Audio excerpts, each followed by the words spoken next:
سامعین ناظرین السلام علیکم، آداب، نمستے۔ انفیکشن کنٹرول سوسائٹی کی صحت.net چینل سے آپ کا میزبان ڈاکٹر حسن نواب آپ کی خدمت میں حاضر ہے۔ ورلڈ مدرس ڈے کے حوالے سے مضامین آپ کی سماعت کے لیے پیش کیے جا رہے ہیں۔ ماں صحت مند، معاشرہ صحت مند۔ ماؤں کی صحت کے بارے میں کافی مضامین آپ کی سماعت کے لیے پیش کیے جا چکے ہیں، لیکن مختلف طریقوں سے مختلف مسائل کو حل کرنے کے لیے مضامین پیش کرنا ہماری انتہائی کوشش ہوتی ہے۔ حمل کے بارے میں کچھ مضامین آپ کی سماعت کے لیے پیش کیے جاتے ہیں۔ سوال یہ ہے کہ حمل ٹیوب میں ٹھہرنے کی وجوہ کیا ہے، یعنی کہ جسے ایکٹوپک پریگننسی کہا جاتا ہے۔ ایکٹوپک پریگننسی یعنی کہ جو کہ پریگننسی ڈیولپ ہوتی ہے وہ صحیح جگہ پر نہیں ڈیولپ ہوتی بلکہ ٹیوبس میں رہ جاتی ہے، اس کی وجوہات کیا ہے؟ سب سے پہلے حمل ٹیوب میں ہی ٹھہرتا ہے، وہاں سے قدرتی طور پر یوٹرس یا بچہ دانی میں منتقل ہوتا ہے، یعنی کہ اسپرم اور اووم کی یونین جو ہے وہ ٹیوب میں ہی ہوتی ہے، فلوپین ٹیوب میں ہی ہوتی ہے، اور اس کے بعد وہ جو سیل ہے اور جو فرٹیلائزڈ اووم ہے وہ بعد میں یوٹرس میں یا بچہ دانی میں منتقل ہو جاتا ہے۔ لیکن اگر کسی سبب سے یوٹرس بچہ دانی میں جانے کے بجائے ٹیوب میں ہی ٹھہر جائے، یعنی کہ وہ فرٹیلائزڈ اووم جو ہے وہ ٹیوب میں ہی ٹھہرا رہے، تو اسے طبی اصطلاح میں ایکٹوپک پریگننسی کہتے ہیں۔ اس صورت میں 5ویں یا 7ویں ہفتے میں ٹیوب پھٹنے کا خطرات بڑھ جاتے ہیں۔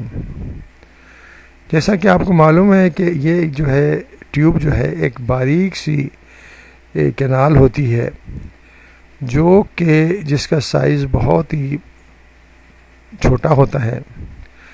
اگر اس میں فرٹیلائزڈ اووم بڑھنا شروع کر دے اور اس میں خون کی شریانیں بننا شروع ہو جائیں تو کچھ عرصے تک تو وہ بڑھتا رہتا ہے، لیکن اس کے بعد جب اس کی صلاحیت ختم ہو جاتی ہے تو وہ ٹیوب پھٹنے کے خطرات بڑھ جاتے ہیں،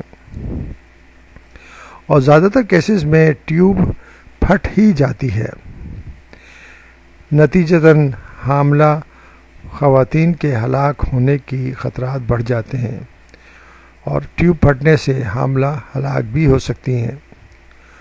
عموماً ٹیوب میں حمل اتفاقاً ٹھہر جاتا ہے، تاہم اس کی بنیادی وجوہ میں ٹیوب کا سائز لمبا ہونا، کوئی پرانا گائنی انفیکشن اور پیٹ کی سرجری وغیرہ ہے۔ بعض اوقات ٹی بی کا مرض بھی اس کی سبب بن سکتا ہے۔ جیسا کہ آپ کو معلوم ہے ہمارے جیسے ملکوں میں انڈیا، پاکستان، بنگلہ دیش، سری لنکا وغیرہ میں ٹی بی کا مرض بہت عام ہے۔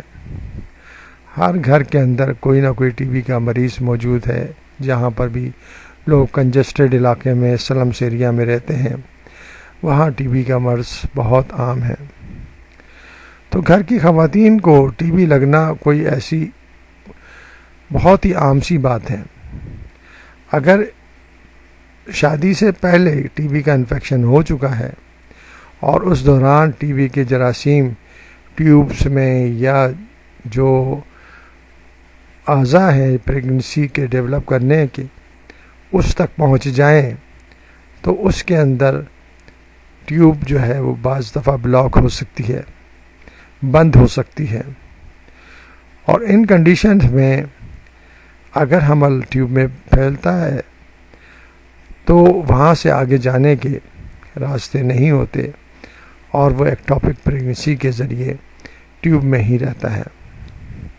اس لیے ضروری ہے کہ ان معلومات کا ہونا انتہائی ضروری ہے تاکہ ایسی کسی ایمرجنسی میں فوری طور پر حاملہ عورت کی مدد کی جا سکے اور اس کو ہاسپٹلائز کر کے اس کی کمپلیکیشن اور اس کے مسائل کو حل کیا جا سکے۔